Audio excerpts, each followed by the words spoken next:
Hello दोस्तों, स्वागत है आपका हमारे यूट्यूब चैनल सक्सेस स्टोरी में। आज हम लोग फिजिक्स के एक न्यू लेक्चर के साथ, लेक्चर नंबर कौन सा है? लेक्चर नंबर जो आपका है तीसरा। आपका ये थर्ड लेक्चर नंबर है। आज तीसरे लेक्चर नंबर के साथ पढ़ेंगे। हमने जो पढ़ लिखा था कि आवेश क्या है, Columbus law and electric field, जो इलेक्ट्रिक चार्ज क्या है इसके बारे में मैंने अध्ययन किया था। उसके बाद मैंने इलेक्ट्रिक फील्ड क्या होता है, ऋणात्मक और पॉजिटिव क्या होते हैं, धनात्मक और ऋणात्मक इलेक्ट्रिक चार्ज क्या होते हैं, तो उसके बाद फिजिक्स। अब आज कूलाम के नियम को भी हमने पढ़ लिया। अगर कूलाम का नियम नहीं आ रहा है तो उसको दे दो। अगर कूलाम के नियम के बारे में नहीं आ रहा है तो आप इससे पहले वाली वीडियो देख लीजिए, क्योंकि कूलाम का नियम बहुत इंपॉर्टेंट है। Columbus law is very most important topic, बहुत इंपॉर्टेंट टॉपिक है। तो आप उसको क्या करिए, आप उसको आगे पीछे जाकर पढ़ लीजिए। आज हम लिखेंगे सदिश का निरूपण। क्या लिखेंगे? सदिश का निरूपण क्या होता है, सदिश निरूपण पढ़ेंगे। क्या पढ़ेंगे आज हम? सदिश निरूपण, Columbus line vector.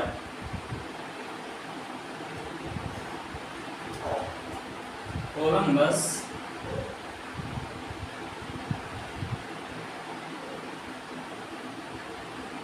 Law in vector.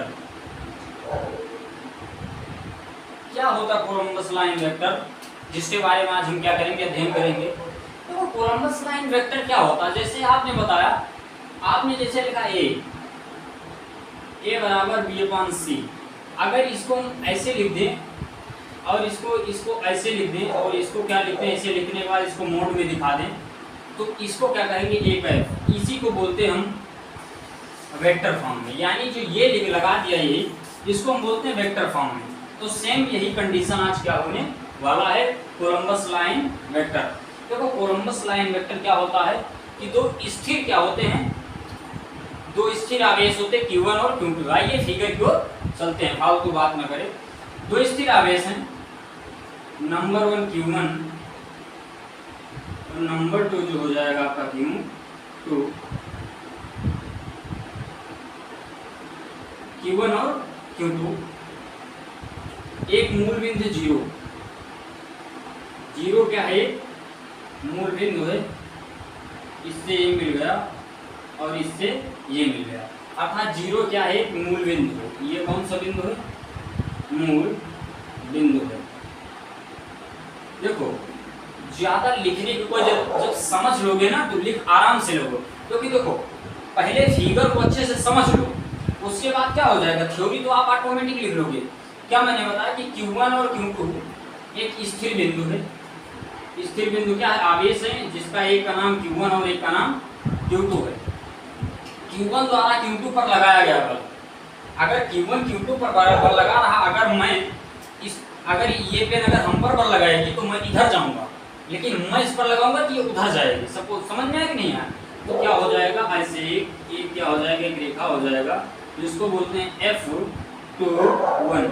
इसको क्या बोलेंगे, F21। यानी आवेश 2 पर 1 द्वारा लगाया गया बल, यानी Q2 पर Q1 द्वारा लगाया गया बल, और एक ये हो जाएगा आवेश, इसको बोलेंगे F12। इसको क्या बोलेंगे, F12। यानी चार्ज Q1 पर Q2 द्वारा लगाया गया बल, Q1 पर Q2 द्वारा लगाया बल, Q2 पर Q1 द्वारा लगाया गया बल। अब देखो यहाँ पर एक इंगित सदिश विस्थापन है। इनकी क्या है, इनकी दूरी क्या मान लेंगे, क्या मान लेंगे, R2, R1 और R2। इनकी जो सदिश विस्थापन हो जाएगा, इसका मान लीजिए R1 है, इसका क्या मान लें, R1, और इसको क्या मान लें, R2। समझ में आया? और इसकी इंगित सदिश विस्थापन इधर से इधर क्या हो जाएगी, R21। क्या हो जाएगी, R21, सॉरी 1 कैफ। और इसकी इंगित सदिश विस्थापन क्या होता है, अंदर की ओर। इंगित सदिश विस्थापन क्या हो जाएगा, R12 कैफ। कैसे? इन दोनों की जो दिशा रहेगी डिफरेंट रहेगी।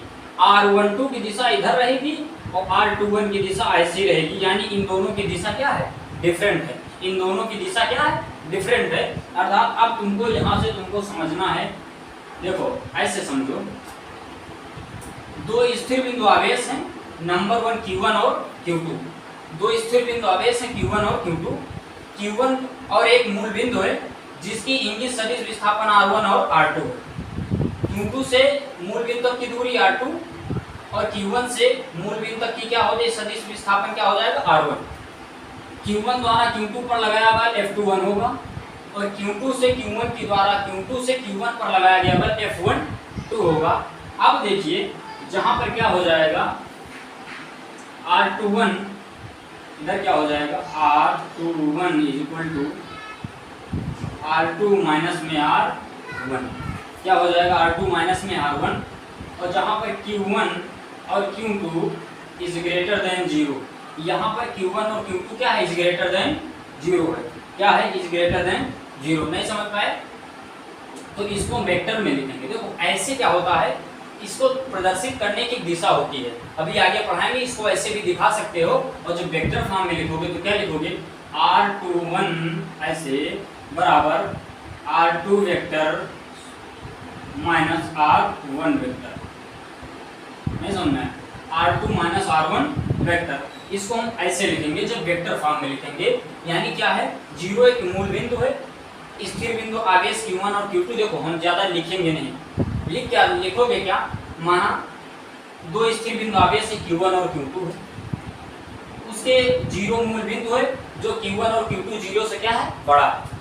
उसके बाद इसकी सदिश जो विस्थापन हो जाएगी R1 और R2 हो जाएगी, समझ में आ गया, सदिश विस्थापन R1 और R2 हो जाएगी, लिख लीजिएगा। और Q1 से Q2, Q1 द्वारा Q2 पर लगाया गया बल F21 होगा और Q2 से Q1 पर लगाया गया F12 लगाया गया बल F12 होगा। अब ये तुमको लिखना पड़ेगा क्योंकि मैंने बताया R21 को हम क्या लिख सकते हैं, R2 माइनस में R1 ऐसे भी लिख सकते हैं, लेकिन हमको लिखना वेक्टर फॉर्म में, इसलिए हम इसको क्या लिख सकते हैं R21 minus R2 vector minus R1 vector. अब समझ में आया, क्योंकि जैसे मैंने माना 2 माइनस 1 करेंगे तो एक आंसर आएगा पॉजिटिव में, लेकिन अगर 1 माइनस 2 करेंगे तो आंसर आएगा 1 तो आएगा लेकिन माइनस में आएगा, और हमको क्या करना माइनस हटाना है, लेकिन माइनस हटाने कोई जरूरत नहीं, आगे इसी से हम क्या कर देंगे प्रूफ कर देंगे। आइए अपने और टॉपिक को क्या करते हैं चलते हैं, क्या करते हैं टॉपिक की ओर चलते हैं। इससे क्या हो जाएगा, इससे निकालते हैं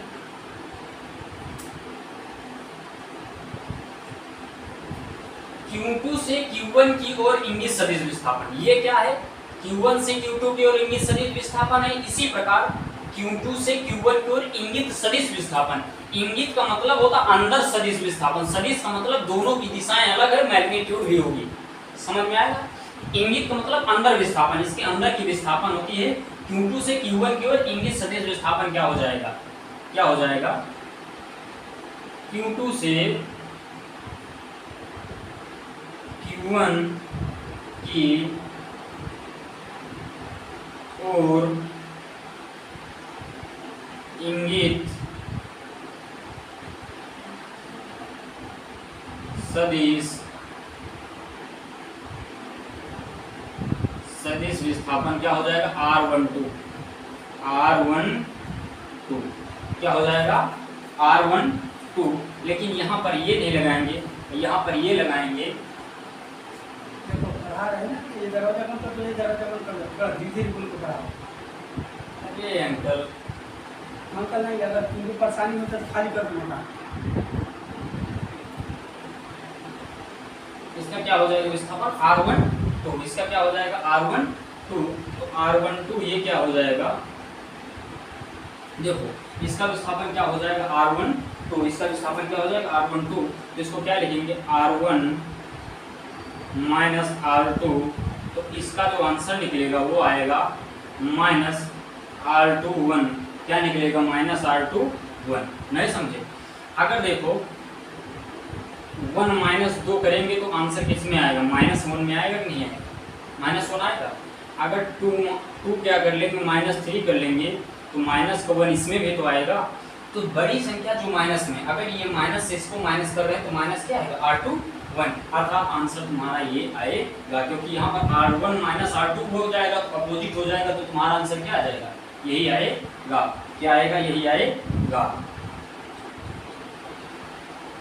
तो अब क्या करना है, अब लिखो सदिशों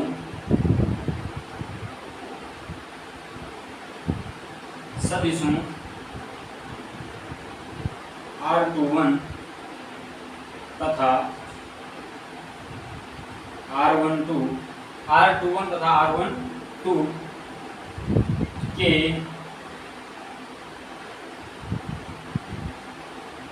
परिणामों का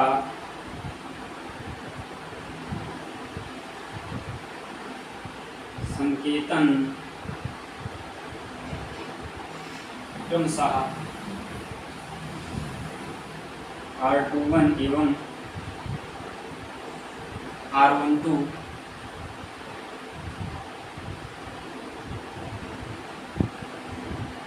द्वारा होता है। सदिशों R21 तथा R12 के परिणामों का संकेतन क्रमशः किसके द्वारा होता है, R21 एवं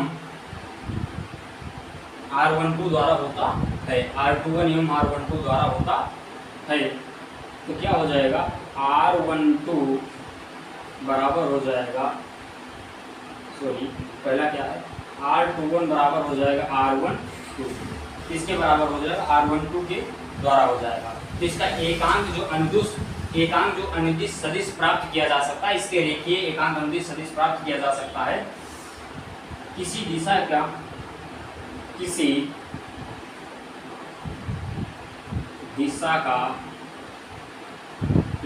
का की उल्लेख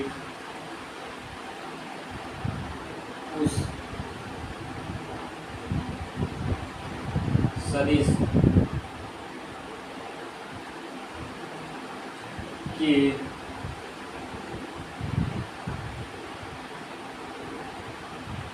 अनुदिश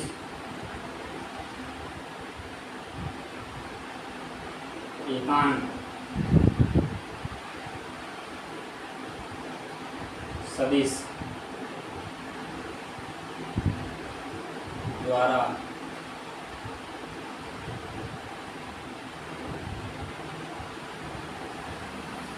किया जाता है। इसको हम ऐसे भी लिख सकते हो, किसी दिशा का उल्लेख उस सदिश के अनुदिश एकांक सदिश द्वारा किया जाता है। आप यूनिट वेक्टर जिसको कहते हैं, यूनिट वेक्टर क्या होता है, यूनिट वेक्टर तुमको पढ़ाया गया होगा। यूनिट वेक्टर क्या होता है, देखो इसको ऐसे लिख सकते हैं, इसको ऐसे क्या लिख सकते हैं, R21 Kaif is equal to क्या हो जाएगा, R21 वेक्टर में R21, इसको ऐसे लिख सकते हैं, नहीं लिख सकते, ये क्या हो जाएगा, इसका कैफ R21, इसका इंगित सदिश विस्थापन इज इक्वल टू कितना हो जाएगा, R21, इसका यूनिट वेक्टर है। यूनिट वेक्टर अपन में ये देखो लिखा एकांक सदिश यानी यूनिट वेक्टर द्वारा प्रूव किया जा सकता है। और R21 कहाँ से आया, R21, इसको हम प्रूव कर सकते हैं। तो इक्वल टू यहाँ से एक और आ सकता है, कामा ये क्या हो जाएगा, R12 Kaif is equal to क्या हो जाएगा, R12 ऐसे लिख सकते हैं, R12 इधर क्या हो जाएगा, ये भी इधर आ जाएगा, इधर ये भी क्या आ जाएगा, इधर आ जाएगा। तो माइनस, अब इधर देखो ये इधर आएगा, इधर क्या हो जाएगा, माइनस में हो जाएगा। तो माइनस में क्या हो जाएगा, R21 और नीचे क्या हो जाएगा, R21। तो क्या हो जाएगा, उसमें कौन सा आंसर मिलेगा, माइनस में R21 कैफ ये मिलेगा। यहाँ से R21 कैफ, देखो यहाँ पर मैंने R1 माइनस R2 किया, यहाँ पर भी R1 माइनस R2 किया, तो गिफ्ट क्या निकलेगा, R21 कैफ।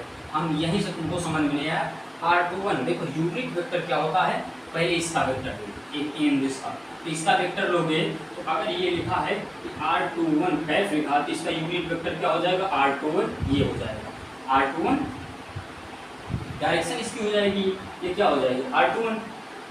अब देखो R21 को क्या लिख सकते हो, हमने क्या ऐसे भी लिख सकते हो, तो यही इसको क्या हो जाएगा, प्रूव इट। तो इसी प्रकार इसको हमने क्या किया, लिखा। अब ऊपर इसको लिख लिया, इसको लिखने के बाद ऊपर क्या करेंगे, ऊपर प्रूव कर सकते हैं हम। तो क्या लिखा, अब Q1 के कारण Q2 पर लगाया गया बल, ऐसा लिख लिया, इतना लिख लिया, इसको लिख लो, इसको लिख सकते हो। अब क्या किया मैंने, Q1 के कारण Q2 पर लगाया गया बल हमारा क्या हो जाएगा, Q1 के कारण Q2 पर लगाया गया बल, Q1 के कारण Q2 पर लगाया गया बल क्या हो जाएगा, Q1 के कारण Q2 पर लगाया गया बल क्या हो जाएगा, F21 ही तो था। F21 वेक्टर इक्वल टू क्या होता है, 1/4 pi epsilon naught Q1 Q2 अपान में R12 कितना दिया था, R21 दिया था ना, Q1 के द्वारा Q2 पर लगाया गया बल, तो इधर क्या था, ये R21 ही तो था, R21 ही तो था यहाँ पर। तो क्या हो जाएगा तुम्हारा R21 का स्क्वायर, तो इधर क्या हो जाएगा R21 F। नहीं समझ पाए, इसको हमने क्या लिख दिया, मोड में लिख दिया, इसको F लिख दिया, समझ में आएगा। अब देखो, अब इसी प्रकार Q2 द्वारा Q1 पर लगाया गया है, Q2 के कारण Q1 पर लगाया गया है, Q1 पर लगाया गया बल। अब देखो Q2 के कारण Q1 पर लगाया गया बल कितना होगा, F12 equal to 1/4 pi epsilon naught Q1 Q2।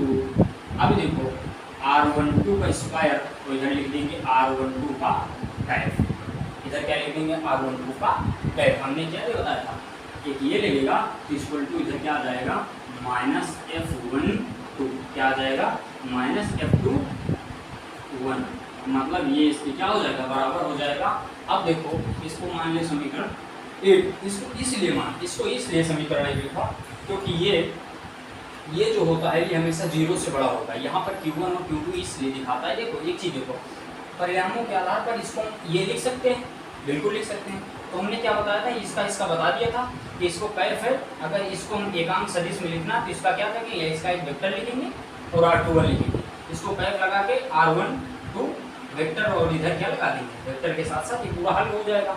उसके बाद हमने क्या किया, उसके बाद Q1 से Q2 पर लगाया गया बल, तो Q1 से Q2 पर लगाया गया बल इतना हो जाएगा हमारा, नहीं हो समझना, 1/4 पाई एप्सिलॉन Q1 Q2, उसका इंगित सदिश विस्थापन क्या था R21 के स्क्वायर और R21 का कैफ, क्योंकि उसका जो था उसका मोड था। उसी प्रकार ये हो जाएगा कैफ, समझ में आ गया है। उसके बाद अब देखो, अब ये क्या दिखाता है, ये तुम्हारा प्रतिकर्षण को दिखाता है। चाहे ये दोनों हमेशा कभी क्या हो सकते हैं, ये दोनों हमेशा धनात्मक होंगे और या फिर दोनों ऋणात्मक होंगे, अर्थात जब ये दोनों क्या होंगे, जब ये दोनों धनात्मक दोनों तो पॉजिटिव होंगे और दोनों निगेटिव होंगे, ये हमेशा प्रतिकर्षण को दिखाता है। परंतु यहाँ पर ये दोनों क्या करेगा, ये दोनों यहाँ पर अट्रैक्शन को दिखाएगा। अगर एक पॉजिटिव होगा तो एक मान निगेटिव होगा, और अगर एक निगेटिव होगा तो एक पॉजिटिव होगा, अर्थात ये दोनों आकर्षण को दिखाता है। किसका दिखाता है, आकर्षण को दिखाता है। ये बहुत इजी तरीके से समझाया गया है, क्योंकि बहुत इजी तरीके से दिखाया गया। मैंने क्या बताया, अगर इसको यूनिट वेक्टर में लिखना R21 कैफ को यूनिट वेक्टर में लिखना है तो R21 का वेक्टर, हाँ, उसके बाद R21 इसको, क्योंकि R21 को हमने क्या बताया था, R21 वेक्टर को क्या लिख सकते हैं, R21 को हम ऐसे लिख सकते हैं, तो इसलिए R21 बराबर R12, अर्थात ये जो होगा यहाँ पर Q1 और Q2, यहाँ पर दोनों आवेश हमेशा क्या होंगे, प्रतिकर्षण को दिखाएंगे, और यहाँ पर दोनों आवेश क्या हो जाएंगे, Q2 आकर्षण को दिखाएंगे। यही हमको प्रूव करना था। तो आई होप आपको समझ में आ गया होगा। उसके बाद कल हम अगले टॉपिक के साथ पढ़ेंगे। तब तक के लिए जय हिंद, जय भारत, नमस्कार।